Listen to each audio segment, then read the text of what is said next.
Magandang araw mga kaibigan. Nako mga kaibigan, mainit itong pag-uusapan natin. Attorney, grabe, binira si Leviste.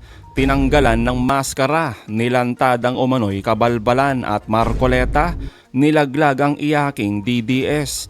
Matapos questionin ni Senador Marcoleta ang balik nakaw ng mga diskaya, abay to the rescue na naman itong kapwa DDS ni Crying Leandro Leviste. Pinagpapaliwanag kasi itong pabidang congressman kung gaano nga ba kahalaga at kung lehitimo nga ba ang hawak ni Leviste. Pero bago pa man sumagot si Leviste, abay to the rescue si Senador Marcoleta. Pero imbes na isalba si Crying Leviste, abay pinagmukha pang incompetent at wala daw legal capacity na ma-authenticate ang Cabral files. At matapang na abogado, talagang tinanggalan ng maskara itong si Leviste. Grabe mga kaibigan, abangan nyo yan. Ito yung mga tipo nating mga abogado na talagang palaban at walang sinasanto kahit pa alipores ni Duterte. Pero bagong lahat, pakilike muna ating video, pakishare na din po at subscribe na po kayo sa ating channel. Unahin na po muna natin ito mga kaibigan. Alam nyo po mga kaibigan, nalilihis ang taong bayan sa issue ng Cabral files na hawak ni Leviste na kung tutuusin, walang kwenta yan. Opo, walang kwenta yan at sasagutin natin mamaya yan. Dito muna po tayo. Itong mainit na birada ni Attorney Dino kung saan diretso sa lehitimong issue at problema dito nga kay Leviste. Unang-una kong problema dito kay Leandro Leviste is the fact na meron siyang conflict of interest, vina-violate niya yung Constitution, at ang pinaka-importante sa lahat is, di ba nangako ka na i-fulfill mo yung obligasyon na magbibigay ka ng kuryente? Kaya nga, nakuha mo yung prangkisa na yan nung panahon ni Rodrigo Duterte. At yan ang nagpayaman sa'yo. Tapos yung pangako mo, hindi mo i-fulfill. Ang mahal-mahal na nga ng kuryente sa Pilipinas dahil kulang ang supply natin, ninegosyo nyo pa yung kuryente. Tapos hindi mo i-fulfill yung pangako mo. Anong klaseng public servant ka? At bakit kailangan ka pagkatiwalaan bilang public servant kung yung pangako mo nga sa private sector, hindi mo magawa? So lahat ng mga pangako mo, Leandro Leviste, sa publiko ngayon, walang kwenta kung yung pangako mo nung nasa private sector ka pa, hindi mo magawa. Yan yung unang-unang ko problema ha, kay Leandro Leviste. Totoo naman, di ba mga kaibigan, malaking problema yan, yung pangako ni Leviste tungkol sa kuryente, tapos sablay. Malaking pera po yan ng taong bayan ang pinagkatiwala dito sa pabidang congressman ngayon. Pero noon, genius daw yan, sabi ni Duterte. Pero anong nangyari mga kaibigan sa pangako?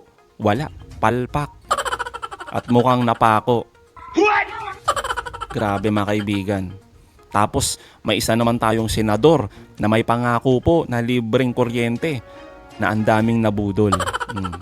Alam nyo mga kaibigan, hanggat privatize ang power sector dahil nga sa EPIRA law, malabo ang libreng kuryente. Kaya yung mga gumagamit sa mga kampanya nila na libreng kuryente, tapos nakakapangbudol pa, sa susunod mga kaibigan, alam na ninyo, nawala hong ganyan. Malabo po yan, yung mga libreng kuryente na yan.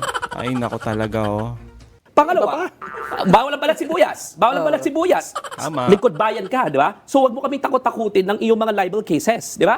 Lingkod bayan ka, get out of public service if you cannot handle these kinds of criticisms. Para sa akin, di ba, napakaraming beses na ang dami mong ingay. No? May USEC na binigyan mo na, sabi mo, connected sa mga contractor, di ba? Tapos, hindi naman pala. Tapos nag-resign yung USEC kasi nasiraan na siya. Sabi mo, may Cabral files ka. Pero, pinulyot mo yung Cabral files kasi hindi naman ikaw yung authors nito, tapos ayaw mo namang ilabas. Tapos sabi mo, meron ka pa mga ibang ebidensya, pero hindi mo rin naman nilalabas. Tapos, nung demanda mo si Auntie Claire, ayaw mo i-demanda si Boying kasi sabi mo, kaibigan ng magnanay mo. Diba? So meron kang double standards kagad pagdating sa hustisya at dispensation ng justice and doing what is right. Pagkaibigan pala, kahit tamang gawin, hindi mo gagawin. No? So for me, yung mga antics ni Leandro Leviste pollutes the real issues with his grandstanding. At huli lang sa lahat, pasensya na kayo. Alam nyo mga kaibigan, totoo naman pag grandstanding talaga no? Ang daming sablay dito kay Leviste, sabi nga ni Attorney Dino, pero walang pake yung mga iba dyan mga kaibigan. Lalong-lalo na yung sarili mismo siguro ni Leviste, kahit na ang daming sablay, ang daming pagkakamali niyan, wala pa rin mga kaibigan siguro, ang pakilang talaga nila ng mga ito, ng mga tulad nito, ni Leviste na politiko, ay yung kanilang sariling interes at politika. Sabi nga mga kaibigan ng mga political analyst, gusto nito maging senador. Kaya ganyan. Agad-agad gustong maging senador. Oo. Kaya nagpapakilala na po kahit sa anong paraan, kahit magmukhang tanga. Oh, 'di ba? Basta kilala. Syempre mga kaibigan, yung ganito ba naman na estilo ni Leviste, mayroong agad grupo diyan na nagmamahal. Yan yung mga DDS. 'Di ba mga kaibigan? Oh, totoo naman. Tuloy natin 'to mga kaibigan. Pasensya na kayo Feeling ko kasi, this service, yung mga kagaya ni Leandro Leviste at saka ni Congressman Miao Miao, dun sa bagong generation of leaders. Ano yung naririnig ko ngayon? No? Sinasabihan sila, itong mga batang to. For the record, I don't think the types of Leandro Leviste and Congressman Miao Miao represent the kind of public service that our generation, Gen Z, millennials, at yung mga batang legislators represent. There are a lot of better, capable Correct. people right now. It's just that they have the antics, So they don't represent us. And wag niyo pong sabihin na itong mga batang ito, the younger ones right now are very much capable of actually governing this nation. Sa New York City nga, di ba? 34 years old. Ang mayor Batang ng mayor.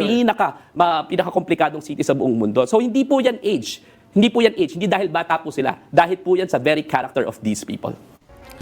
Tsaka mga kaibigan, ang nagsasabi lang naman talaga dito na itong si Leviste daw at si Kiko Barsaga ang dapat na susunod ng mga leader daw ng ating bansa yung mga kapwa nila DDS. Yung mga mababahong makadilis. Sa totoo lang naman po Pero sa atin na marunong talaga na i-comprehend yung mga ganito at paano kilatisin yung totoong mga politiko na dapat sana totoong leader na nagmamahal sa bansa. Hindi ito, yung mga katulad nito mga to, mga trapo mga kaibigan Sabi niya, wag niyo po akong papatayin. Di ba?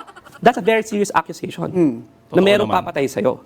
Right? And if that's gonna be the case, tama yung antics, that i-report mo sa NBI, pangalanan mo, pakita mo yung mga ebidensya, because no one should tolerate threats against sitting legislators. So we're not tolerating that.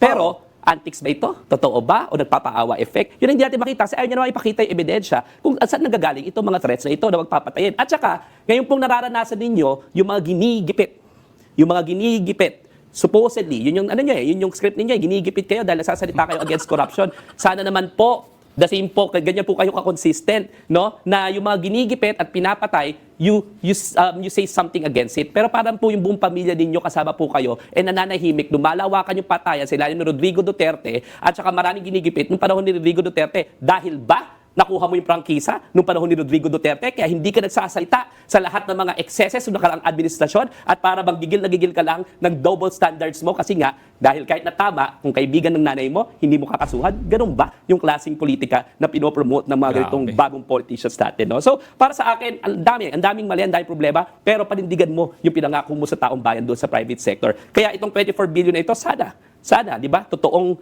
magbayad siya at pagbayarin siya ng gobyerno. Nako mga kaibigan, ang tindi ng mga birada dito ni Attorney Dino De Leon. Napakaganda mga kaibigan, talagang real talk. Tsaka yan ang aabangan natin mga kaibigan kung magbabayad nga ba ng 24 billion na penalty itong si Crying Leviste. Dahil sa nakikita natin ngayon mga kaibigan, mukhang ang iniiyakan ni Leviste ay ang Cabral Files. Ngayon mga kaibigan, pinagpapaliwanag itong si Leviste dyan sa harap ng Senado at sa harap mismo din ng DPWH, yung mga official dyan mga kaibigan, yung hawak niyang Cabral Files, di ba? Kung lihiti mo ba ito? Pero mga kaibigan, to the rescue nga itong si Senador Marcoleta, pero imbis na isalba, abay nagmukhang ewan si Leviste. At sa unang pagkakataon mga kaibigan, pumabor po ako dito sa mga sinasabi ni Marcoleta. Napakaganda nito mga kaibigan. Kahit siguro po kayo papabor dito sa mga sinabi ni Marcoleta tungkol kay Leviste. Pakinggan po natin ito. Kung gusto niyo iuwi Mr. Chair, ito pong pangalawang set of files, we can validate. Ito po yung hawak ko ngayon. Ito pong first set, we will have to look into this. But I would surmise baka ito po yung galing sa computer ni late Undersecretary Cabral. So yung second batch, we can allow him to proceed, to Yes, Mr. Chair. digest o kaya iparinig sa atin sa public hearing na ito kung ano yung nilalaman. Yung second batch daw, okay lang. Mr. Chair, yung second batch actually na post na rin sa Facebook noong Desyembre at summary lang naman po. No, I'm referring to the Blue Ribbon Committee records. No? Yung Facebook, hindi naman pwedeng gawin record ng Blue Ribbon. So you can discuss the second batch of documents if you wish. If not, then it's okay. So we can Well, proceed. I'd be happy to answer any questions na lang that you may have po. But may I also add, Mr. Chair, that Mr. Chair, O eto na mga kaibigan, to the rescue na itong si Senador Marcoleta. Kasi nga, sasagot na sana magpapaliwanag na itong si Leviste tungkol sa mga hawak niyang dokumento. Pero eto mga kaibigan, umentrada na ang abogado daw ng lahat.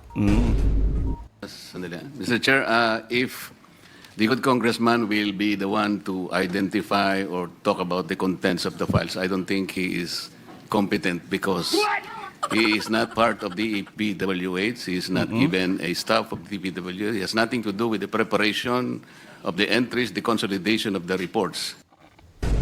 Which is totoo naman, di ba mga kaibigan? Pabor na pabor tayo dyan. Oo, sa sinasabi ni Marcoleta. Unang-una mga kaibigan, si Leviste daw ay hindi daw competent.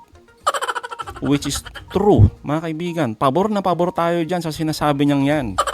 Oh, pangalawa, hindi kaya na patotohanan ni Leviste kung gaano nga ba kalihitimo yung hawak niyang Cabral files na yan.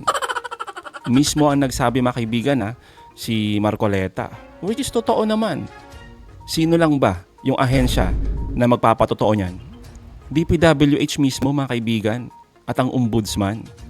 Siya mismo wala itong si Leviste. Kaya nga mga kaibigan dyan pa lang anong silbi nung hawak ni Leviste. Di ba?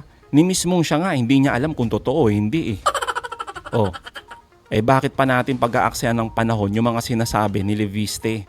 Kaya tama lang yung sinasabi ni Marcoleta dito. Oh, di ba? Nilaglag niya mga kaibigan yung kapwa niya DDS He has no personality to testify. I think what he can testify is limited only on how he was able to obtain the files from DPWH, particularly from the office of Yusek Cabral. At least, from legal standpoint, it is not proper for the congressman to identify or make any explanation as to the contents of the files. He will be incompetent. First of all, I don't think these files which he got has been authenticated by the DPWH. As I can see, they are refusing to render the authentication. Na-authenticate nila yung second batch. Yun ang nire-refer ko na pwedeng i-discuss based on his own analysis. Yes. Yung second batch that he submitted, authenticated na. So, yes, Mr. Chair, that is one I would like to ask them. How do you authenticate? Is this a public record or a private record? This is off public record, Mr. Chair.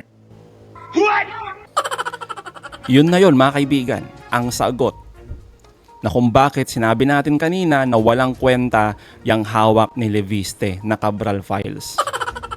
Dahil nga po public records lang din naman yan. Walang special po dyan sa hawak ni Leviste. Yung records na yan mga kaibigan, open po sa lahat. Dahil nga po public records para sa lahat. Kaya ewan ko ba kung bakit napaka-special ginagawang sensationalize itong hawak ni Leviste na Cabral files. Yung mga pinost niya mga kaibigan sa Facebook niya kuno, kung tutuusin mga kaibigan, public records lang din naman yan. Siya mismo nagsabi, si Leviste, tapos eto na nga, pinatunayan na ng DPWH, public records. So anong meron dyan? Wala mga kaibigan, puro pa-grandstanding lang talaga.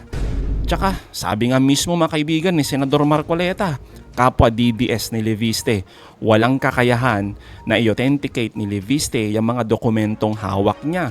Incompetent nga daw which is tumpak. Walang alam si Leviste. Sabi nga ni Marcoleta.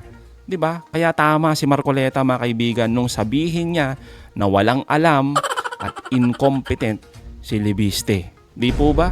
At lalong mas pabor tayo mga kaibigan sa lahat ng sinabi ni Attorney Dino De Leon, di ba? Na talagang tinanggalan ng maskara itong si Crying Leviste. So mga kaibigan, anong masasabi nyo patungkol dito? Comment down below. Again mga kaibigan huwag nyong kalimutan, i-like at i-share itong mga videos hanggang sa muli. Kita-kita ulit tayo mga kaibigan.